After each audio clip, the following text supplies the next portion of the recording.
Hello and welcome to Chaos to Clarity, the podcast that's your compass to navigate the exciting world of service-based businesses.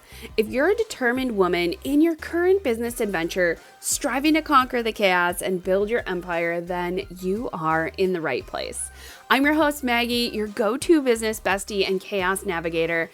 I've spent nearly 2 decades in the service-based industry, building a photography business, a yoga studio, and now a thriving coaching practice. I've cracked the code to consistent income without all the chaos and noise. So get ready to increase your business growth, connect with your ideal clients, and find ease in both business and in life.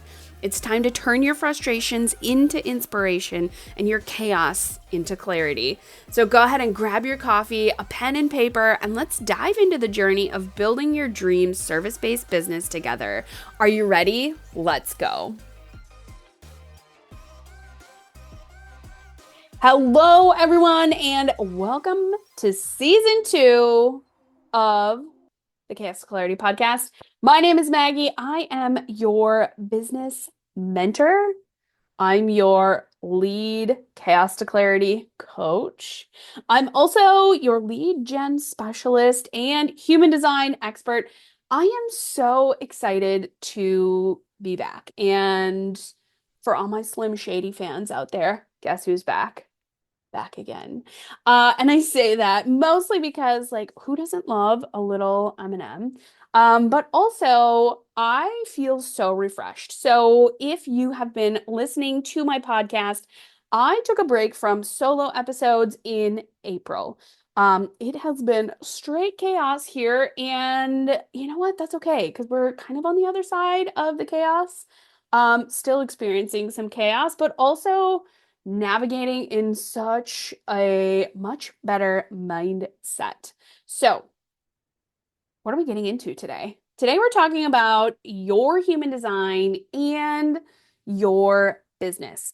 Now, over the past few months, when I took a break from solo podcasting, I really wanted to step back into this full force, right? I wanted to be back in a way that helped me be more me. And the more I study human design, the more I realize this is the key. This is how I become more me, is by bringing in more human design.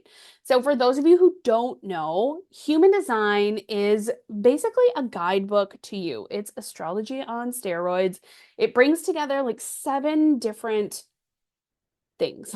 So it brings together the I Ching, the Kabbalah, astrology, and a few other things. So there is a long history. You can go and Google it if you want to, and I encourage you to do so. But at the end of the day, what we're talking about today is there are 5 human design types. And I will give you one guess. If you don't follow me on Instagram, you'll probably already know. But I'll give you a guess at what type I am. If you guessed manifesting generator, check, you are correct. Now, what are these 5 types? And first and foremost, how do you even find out what type you are? Like, how do you know this? So if you are into human design, you've probably Googled it, you've probably looked it up. So if you have never looked up your design before, go ahead and scoot over to Google, type in human design, and click any of the things that pop up. I love to use mybodygraph.com. I love to use myhumandesign.com and geneticmatrix.com. And those will all be linked down below in the show notes. So if you're listening and you need something to click, like scroll somewhere, scroll. And you'll be able to look there. So basically what human design is again, it's based on astrology, but it's also based a little deeper on a bunch of other stuff. At the end of the day, human design kind of splits people into 5 different groups. So generators and manifesting generators are about together. They are about 70% of the world, which for anyone who doesn't really know what that means, generators and mani-gens are like the worker bees of the world. We enjoy doing work. We probably have multiple passions. And not that you can't have multiple passions if you're something other than a generator or mani-gen. but you're more apt to be like kind of buzzing around, doing a bunch of stuff. Okay. So you've got generators and managens, and then you have manifestors who are, they're about 10% of the world, and then projectors, about 20% of the world, and then reflectors. Reflectors are like 1 to 2% of the world. Now, the best way to describe this, I heard from Becca Francis. I was watching a masterclass of hers, and she gave the example of if you imagine a group of people coming together, they're going to build a community, okay? They're going out into the world. The manifestors are here to initiate. So the manifestors of the group will turn and say, group, we are going up over that hill. We're going to look what's over there. We're going to see the best spot to build our houses. They go up over that hill. They find the best spot to build the houses. Okay, so you've got the manifestors. They're informing, right? They're telling you what they're doing. They're telling you where they're going. Not really like asking for permission, just kind of being like, hey, doing this thing. You coming? And then, so the manifestors come back and they say, we've found the perfect spot. The projectors then come in and say, great, we'd love to give you some guidance on where you should put your stuff, where you should put the houses, where you should put the trees. We've drawn up the plan. We know what's going on. So they create the plan. They give the plan to the generators. Now, the generators are kind of like, I would say the projectors are like your general contractors. They are drawing up the plans, they're gathering the plans, and they are divvying them out. And then the people, the builders, are the generators and the mani-gens. The generators are going to come in and they're going to say, I'm going to build house after house after house after house. And they're going to typically do like the same thing over and over. The manifesting generators are going to come in and be like, honey, move over. We are decorating the inside. We are doing all the finish work, all these little detail things that we can bounce around from thing to thing. That's what we're going to do. So manifesting generators come in and they do it. And they ask the generators, are you ready for us to come in? Right? Or the generators are going to say, we're finished. We need your help. Manifesting generators come in, they finish. And then the reflectors, who are kind of like the inspectors, right? Because they're about 1% of the world, 1 to 2%. They come in and they will reflect on, oh, I love this color. I love that over there. This looks wrong. We should change this, right? So that's kind of how everything works, right? So we've got the manifestors who are informing us. They're telling us what they're doing. They're sharing. They're moving forward. They like forward action. Generators are responding. So generators are out here responding to what is coming into them in the world, right? What they are seeing. If people are asking a question, if you're a generator and or mani-gen, you're probably replying to things. It feels good to answer questions. It feels good when people ask you something. Manifesting generators, you're out here doing a little bit of both, responding and informing. Typically, and I've found this to be true for me. So if you're a manifesting generator and you have a different experience, please slide into my DMs on Instagram because I want to hear from you. I want to understand other people's, like how this works for them in the world. So for me, it feels really good for me to be able to go onto Instagram or Pinterest or Facebook into a group and look and watch and read and then respond to those things and respond to them in a way like, oh, I think I can help you, or I know someone who knows how to do that, or I can connect you here. Makes me feel so dang good. Okay, so manifesting generators, you're a little bit of both, manifestor and generator. And again, with an asterisk there saying like it might be different for someone else. And I would love to have that conversation with you. Like my DMs are always open. Please, please slide right into them. And then we have the projectors. So projectors, you are out here waiting for the invitation. And I know I have a lot of projectors in my world. So in my family, my mom and my sister are projectors. My daughter is a projector. And I have found that for me to be able to communicate well with them, I need to ask them bigger questions, more open-ended questions, and give them time to respond. So that is me initiating and giving them a chance to be invited. So if I want to ask what's for dinner, right? I don't necessarily ask my daughter, do you want A or B? I'm going to say to her, hey, kiddo, what are you hungry for? Do you want to tell me what you're hungry for right now? And then she will share with me what she's hungry for. Now, I know some of you might be going, oh my gosh, you let your kid choose. But here's the thing. When I tell her I'm making mac and cheese or spaghetti, she's like, I don't want either one of those things. But if I ask her, what are you hungry for? That's me inviting her to share her feedback with me. Then she'll tell me spaghetti or maybe mac and cheese or chicken nugget. I don't know, whatever, right? But you get what I'm talking about here. So you've got the projectors waiting for the invitation. Projectors, I know how hard it is for you to wait for that invitation. And once you start tapping into this energy, it starts to get easier for you to navigate and sense when things are coming in. Projectors, you're waiting a lunar cycle, but here's the thing with projectors and waiting a lunar cycle. It doesn't necessarily have to be like, you don't have to wait 28 days to decide what you want to eat for breakfast yet today, right? Like that's not what that means. What waiting for the invitation or waiting a lunar cycle really means for you is that you're really kind of testing in and feeling in, does this feel good? Is this where I want to go?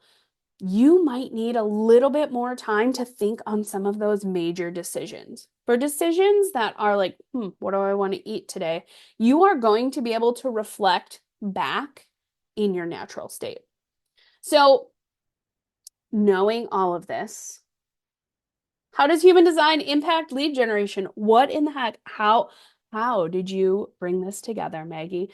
What were you thinking? So, really, how this all came about was I was frustrated with my daughter and our lack of communication. Now, she is 6.5, right? I realized right after our son was born about 3 years ago that we were like butting heads. And in that time, I read a bunch of parenting books, tried a bunch of things, and nothing was working. I was constantly frustrated. It was to the point where I could barely walk into the room without the two of us just like butting heads. So I looked into human design. I discovered she was a projector, and I realized, okay, I can approach this differently and let me adjust how I am speaking to her. Now, I am not saying that you need to change how you're speaking. I'm not saying you need to, shift anything, but being aware of the fact that she was a projector allowed me to approach her differently. Now, when you apply this to business, it does look a little bit different. Okay, so if you're thinking in terms of how can my content do some of the heavy lifting for me, right? In the lead generation process, when you're thinking if you want 1 to 4 sales in any given month, you probably need 10 to 12 sales calls booked if you're selling a high ticket program, right? Because we're closing about 10%. So if you have 10, you're probably closing 1 sale per month. So if you back that up, right, you need to have about 100 conversations in order to get 10% of those conversations onto a call. And if you back that up one further, right, because having the conversation and getting people onto the call is one thing, but like, where do all those interactions start? You need about 1,000 interactions per month from various different people in order to get that 1 sales call per month. Now, I know you're like, LOL, check, I'm out, checkmate, I'm done. No, this is not for me. But let me tell you this, it is for you because your content can really do the heavy lifting. And that's what I've been working on over the past few months when I took a break. I really dug in deep to see, okay, how is my content working? Who am I attracting? Who is in my audience? Who is listening? What are the people doing? What are the people saying? I've done so much market research that I really can't wait to share everything that I've discovered with you and share it through the lens of human design, but in a simplified and more practical way than what I see a lot of other people doing it. So, when we're thinking of utilizing human design and our content, if you take your human design type, right, and you take the strategy behind it, so manifestors informing, generators and manigens responding, projectors waiting for the invitation, reflectors waiting that lunar cycle. If you take that into consideration, you will have such an easier time with your content. So what I'm talking about is manifestors. You're informing, you're probably using a lot of those color blocks saying, I have this resource available. Who wants it? Very direct to the point. In fact, manifestors, you might even find sliding into DMs way easier. Having those one-on-one conversations, way easier. Generators and manigens, you're probably out there maybe using color blocks and this is for Facebook, I guess. You could also do it on Instagram, but you're using the color blocks and you might be sharing more value. You might be sharing your story, sharing how you helped a client go from A to B or how you did this thing. Here's the DIY value. And if you need more, let's have a conversation in the comments. And you start that conversation in the comments where you can have a little bit of back and forth and you'll know when it's time to shift into the DMs. And if you have problems with this, this is the kind of thing that I help people do. I help you learn how to utilize your design, and then I help you bring that into your business so that you can utilize your natural energy, like your God-given energetic makeup, how you like to do things so that business is easier, so that it doesn't feel like, oh my God, I quit my corporate job to work 80 hours a week. I wanted more time freedom. Where is my time freedom? I don't have the time freedom. I'm trying to go on vacation and now I got to bring all of my work with me because I can't let it go. No, girl, we can fix this for you. And human design is really something that's helped me do a lot of these things. It's helped some of my clients do some of these things so that you can go on vacation. You can turn the computer off at 2 o'clock, 3 o'clock, whatever, right? You don't have to turn it on until 10 a.m. You can have the 4 hour workday and know that at the end of that workday, or even the 4 hour work week, and know at the end of that week, oh, I feel so good about what I'm doing. So I have developed a number of things. I have a number of resources. And you guys, if you are not in my Facebook group, I'm going to link it below. It's the Chaos to Clarity Business Growth for Women Entrepreneurs. I'm going to link it below. I want you to join the group. That group is going to be one of the best places for you to get all the things. So in fact, I have a workshop in there called Crack the Code, which gives you step by step my 10 minute, 10-minute daily Facebook routine that I use. I do use it about 20 minutes a day to generate leads. I generated literally hundreds of leads. Right now for the podcast, I have over 100 people who want to be interviewed on this podcast. And it's because I utilized my human design, right? So, same thing for leads for other areas of my business. I have generated so many leads. It's so cool knowing that I've tapped into that natural resource of mine, utilizing conversations to generate so much interest.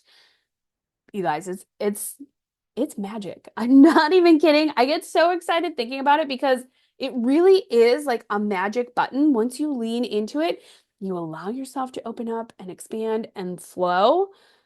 Things come pouring in. So I know I talked about manifestors using the color blocks, generators and manigens. You're using a mix of like value and engagement posts. So like telling people, but also asking questions. Generators and manigens lean into asking people questions.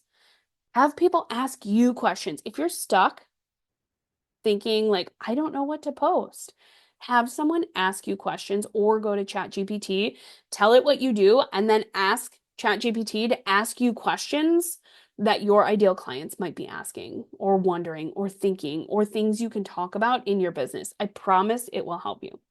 Projectors, you're dishing the value. You are giving the value so that people will ask you for more information about what you do. Now, that could look like short little like inspirational quotes. That could look like a longer value post. That could look like, did you know I have this offer and here's what you get inside of it? It can look like that. There's so many different ways for you to approach content in such an easy way that you can create the content, schedule it to go out, and literally set it and forget it. And then just make sure you're checking on the content on the comments, right? If you're utilizing email marketing, there's so many ways for you to be able to get into your clients' inboxes and have, again, projectors, you are probably wanting a 4-hour work day or 4-hour work week because you don't have that sacral drive energy. You don't have access to that consistent energy like a generator or a mani-gen does. And then reflectors, you are out here sharing your views. You're sharing what you see. You're sharing this thing that you saw that inspired you to take action. That's what you're out here doing. And I promise when you start doing more of this, people are going to show up. Now, at the end of all of this, right? Like I said, I am so excited for you guys to tap into this. So here's what you can do. You can go, I'm linking below the link to apply for the mastermind and get an information call with me. In this call, we're going through all the things. We're talking all about your business. I want to know all the things. And then we're going to make sure I'm placing you in the right spot because I want you to be like, I want you to flourish. So I have a number of offers. The mastermind is the biggest, the best, my favorite. But just know that I want to talk to you. If you're not in the group, like I said, make sure you get into the Facebook group. And I just literally cannot wait. And for all the new followers out there, for all the new listeners, hi, hello. I am so stinking glad you're here. I can't wait to interview all of you. I'm also going to drop the interview link. If you want to be interviewed, you can sign up through that link. Oh, there's so many good things that are coming down the pipeline, and I cannot wait to talk to all of you. I can't wait to connect to all of you. So again, make sure you go below, grab your spot to get on my calendar. Let's have a conversation. And if you found anything to be useful in this episode, make sure you like, make sure you rate it, make sure you share it, make sure you subscribe because I am going to be back weekly with solo episodes. And we have bonus episodes about abundant bonus episodes is what we have. And I hope you're here for the ride. I will talk to you again very, very soon.